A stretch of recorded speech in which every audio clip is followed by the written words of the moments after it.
Amis de la pleine santé, bonjour. On va débunker très brièvement sur le drainage lymphatique, ses bienfaits et comment aussi savoir si votre masseur pratique vraiment un drainage lymphatique, plutôt appelé d'ailleurs lymphodrainage, ou tout simplement un massage détente, bien-être. Voilà. La première question déjà que vous pouvez lui poser, c'est quelle technique il utilise. Est-ce que par exemple il utilise comme moi la technique Voder? Dans ces cas-là, on est vraiment sur un massage thérapeutique. Si on est sur du Reinata, on est plutôt sur du massage esthétique et vous allez notamment avoir des actions de rouler palpé où notamment la masseuse va intervenir au niveau du bas-ventre, au niveau du dos, des zones où la lymphe est complètement inaccessible. Et donc quand on fait un drainage lymphatique, on ne s'occupe absolument pas de ces zones-là. La lymphe, justement, elle est accessible au niveau des membres inférieurs et supérieurs, au niveau de la tête et du port de tête, et c'est tout.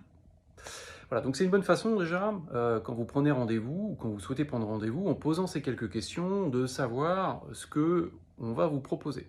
Alors la tarification également a son importance, hein. Si vous avez un massage qui est à plus de 110 euros, fuyez.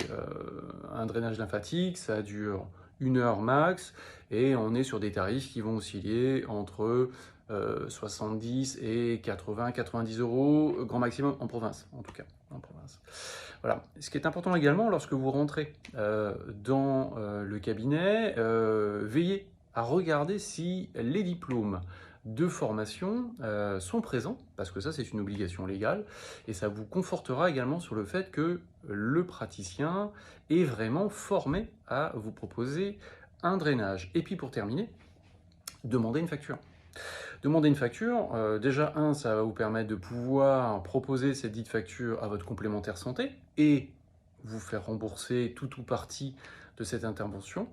Donc ça, c'est une chose importante. Évidemment, ça va dépendre de votre complémentaire santé et du contrat que vous avez, mais c'est pas anodin quand même.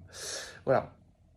Voici ces petits tips qui vont vous permettre un petit peu de sélectionner tout ça. Alors évidemment, je réponds à tous ces critères, mais si je le fais, c'est tout simplement, je fais que suivre la loi, et puis d'une façon plus générale, les obligations que j'ai en tant que thérapeute à l'intention des patients. Voilà, je vous souhaite une bonne journée, prenez soin de vous, et je vous dis à bientôt.